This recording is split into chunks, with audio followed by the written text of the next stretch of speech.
हाँ भाइयों नमस्कार। देखो सामने जो है गन्ने बुआई का कार्य चल रहा है ये हमारा ही। और मैं एक कंची काट रहा हूँ। एक बंदा जो है जो ये सामने आ रहा है देखो, ये भाई जो है बोने लग रहा है। और ये सरसों का खेत है मेरा, इसमें मैंने सह फसली खेती कर रहा हूँ। और देखो ये रहा सामने, ये भाई बुआई का कार्य कर रहा। और यह सींगरे वाली सरसों है। देखो किसान भाइयों, सह फसल खेती में थोड़ी सी मेहनत बच जा। देखो आपके याद हो, मैंने आज से एक दिन पहले इसमें पहले तो हड़ निकाला। जो लोहिया हड़ होता है, हमारे यहाँ पे लोहिया हड़ बोलते हैं उसे। और वो झुट्टे के द्वारा निकाला मैंने। और फिर 2 बार निकाला। देखो इस खोड में 2 बार निकाला और दूसरे खोडों में मैंने 1 बार निकाला। और जैसे डली रह गई थी, फ्रेशिंग नहीं आ रही थी बिल्कुल भी। और डले डले से पट पट कर गिर रहे थे। देखो मैंने ये यंत्र बना रखा है एक बहुत अच्छा। और इस पर मैंने थोड़ा सा दिखा भाई, एक बार दिखा ना व्यापारी। देखो मैंने ऐसे फिर इस पर कपड़ा लपेट दिया, जिससे कि जैसे उस पर हड़ पे वो लगा देना, पंखा लगा दे और मिट्टी चढ़ाने के नाम का। इसलिए इसकी थोड़ी सी मोटाई सी बढ़ेगी। और आगे से ये पन्ना है। और देखो कितना सुंदर कार्य कर रहा। बिल्कुल जो है इसमें गहराई से चलेगा, बिल्कुल कंची गिर जाओगी हमारी यहाँ पे मिट्टी पे। देखो यह मिट्टी है, इस पर गिर जाओगी हमारी कंची। और फिर कंची डालने के बाद हम हल्की हल्की मिट्टी करेंगे, बहुत ही हल्की, डले नहीं करने के, मिट्टी करेंगे।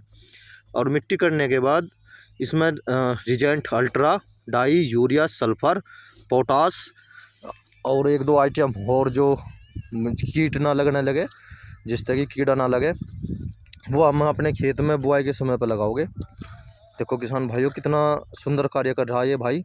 खाई का खेत है ये हमारा। थोड़ी सी हल्की सी खाई है इसमें, 6 इंच की, दृढ़ निकल जा।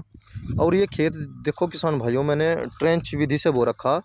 इसमें डबल लाइन है। मैंने पहले साल सिंगल लाइन बोया, अब के मैं डबल लाइन पाया हूँ। ये देखो, देखो सिंगल लाइन और डबल लाइन में देखो मैं अंतर बताता हूँ आपको। सिंगल लाइन में तो मिट्टी चढ़ानी पड़ती है ज़रूर। और डबल लाइन में जो है बंधाई हो जा।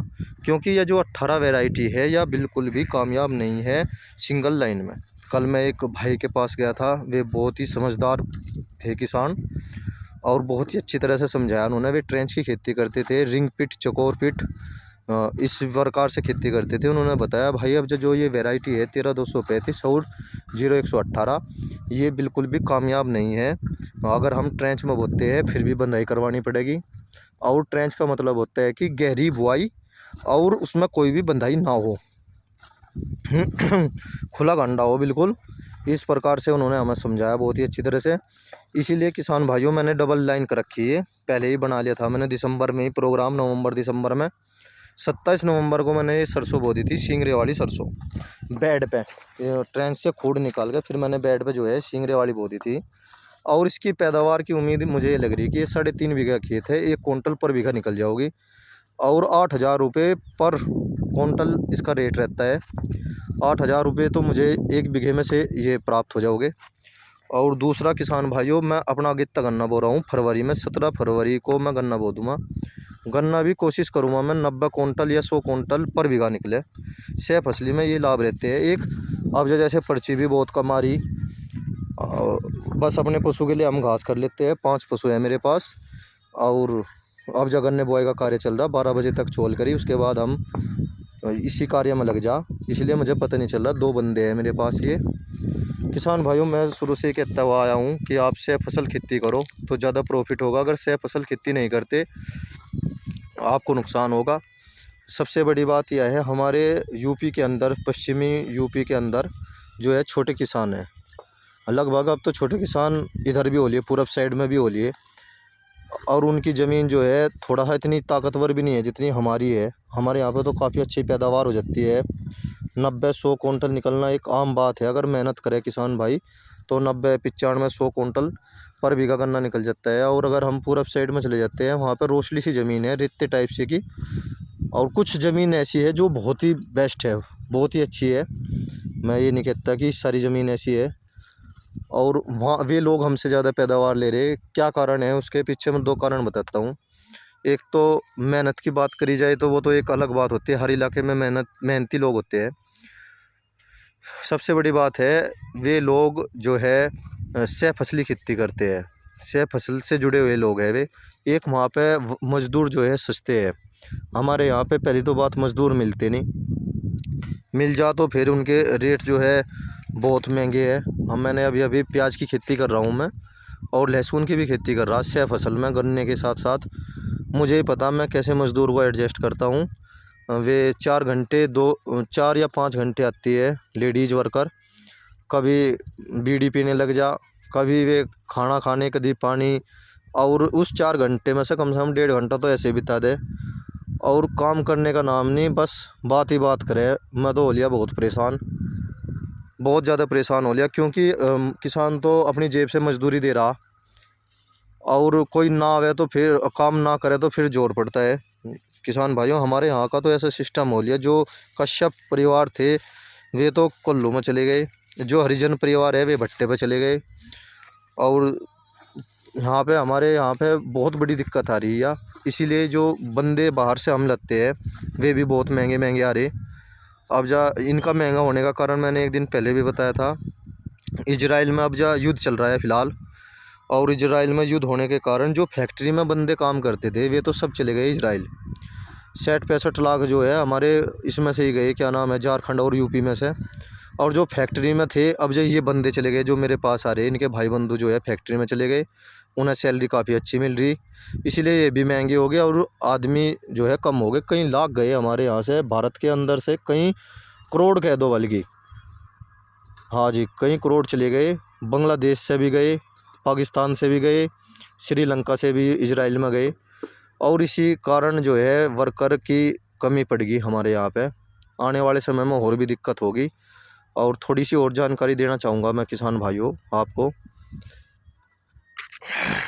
थोड़ी सी जानकारी यह देना चाहता हूँ किसान भाइयों, जो इजराइल की तरफ से जो स्कीम आ रही, वहाँ पे जो मुझे पता चला, एक मिलने वाला है, उसने बताया भाई क्या समस्या है, ये आदमी इतने कम क्यों हो गए। पूरब साइड से जो आदमी आते थे, झारखंड से आते थे, बिहार से आते थे, उसने बताया जो वहाँ पे जो आदमी की सैलरी है, एक बंदे की जो सैलरी है वह 1.5 लाख रुपये महीना है, और खाना खर्चा, हारी बीमारी सब कंपनी देती है, और 50 लाख का बीमा भी दे रही साथ में। और वहाँ पे जो है खाना शाकाहारी तो है नहीं, मांसाहारी खाना सबसे ज़्यादा दिया जाता है, क्योंकि वह चीज़ सस्ती है वहाँ पे। यूरोप के अंदर यह चीज़ सस्ती है, और इधर इजराइल में भी यह चीज़ सस्ती है। अरब देशों में अगर हम बात करते हैं किसान भाइयों, मैं आपको एक बात बताना चाहता हूँ बहुत ही छोटी सी। देखो, हमें किसानों को सक्षम तो होना पड़ेगा, अगर सक्षम नहीं होगे तो हमें नुकसान में चले जाएंगे। हर आदमी जो है खेती से जुड़ा हुआ है, अपनी खेती को इस तरह से एडजस्ट करना पड़ेगा। पशुपालन भी किसान को करना पड़ेगा। पशुपालन, हाँ, पशुपालन से हमें बहुत ज़्यादा लाभ रहता था पहले भी और अब भी। एक हमें ये रासायनिक जो हम इस्तेमाल करते हैं वो भी हमें कम करना पड़ेगा। रासायनिक चीज़ों का हमने इस्तेमाल कर करके अपनी ज़मीन जो है बेकार कर दी। देखो, यह बिल्कुल काली ज़मीन है, देखो देखो किसान भाइयों, यह हमारी तो काली ज़मीन है बिल्कुल। ये देखो, मैं दिखाता हूँ, बिल्कुल काली और उपजाऊ ज़मीन है। हम भी अगर पैदावार अच्छी नहीं लेंगे तो फिर हमें नुकसान है। और जो रोसड़ी ज़मीन है उनमें देखिए मैंने 80-90 कुंटल पर बीघा के गंडे कटते हुए। अगर हम मेहनत करें थोड़ी सी अगर मेहनत कर दे तो हमारे यहाँ पे बहुत अच्छी पैदावार होगी। अब तो सरकार भी काफ़ी अच्छी मदद कर रही है, हर प्रकार से लेने वाला चाहिए, मदद बहुत करती है सरकार। बिजली व्यवस्था भी बहुत अच्छी कर दी। पहले तो रातों रात खेतों में पड़ा रहना पड़ा था, सांप सिलेंडर का डर था, जंगली जानवरों का डर था, तेंदुए भी आ रहे थे हमारे यहाँ पर, तो बहुत ज़्यादा तेंदुए आए। और किसान भाइयों, अब जब बिजली की इतनी अच्छी व्यवस्था है, दिन में आती है, सुबह 7 बजे आ जाओ और शाम को 5 बजे भाग जाती है। यह भी समस्या ख़त्म होगी। चोरी की जो टेंशन थी वह भी ख़त्म होगी। हमने भी कुआं लगा रखा अपना, नॉर्मली है, एक संदूकड़ी के भरोसे चल रहा। और कोई खाने पीने वाला आदमी थोड़ी घनी चोरी कर दे, देखो वह तो बात अलग है। किसान भाइयों, अब जब थोड़ी सी हमें मेहनत करनी पड़ेगी, अपने खेतों में मेहनत करनी पड़ेगी, इससे फसल का हमें सहारा लेना पड़ेगा। और थोड़ा सा एक इशारा करता हूँ, जैसे ये गन्ने की बुआई कर रहा मैं, जब तक गन्ने की बुआई में मुझे ये पूरा पक्का ना हो जाए कि मेरा जमाव 90% है, इसीलिए मैं क्या करूँगा, ये खेत तो मैं गन्ने का बो दूँगा, और उधर एक नर्सरी तैयार करूँगा मैं अपने गन्ने की। वो कम से कम आधा बीघा है, उसमें मैं 1 आँख की और 2 आँख की बोरी बोऊँगा। अगर खेत में कहीं जमाव कम है तो मैं उसे फिर छांट दूँगा। देखो, इस प्रकार से मैं खेती करूँगा। और मैं तो आप सबको भी यही सलाह देता हूँ, 0118 गन्ना वैरायटी की बुआई करो। 0238 जो है मंसूरपुर मिल ने बिल्कुल मना कर दी कि मैं उसका पौधा नहीं लूँगा, पेड़ी पेड़ी लूँगा। ये छोटी सी जानकारी मुझे अपने किसान भाइयों को देनी थी, वो मैंने दे दी। जय किसान।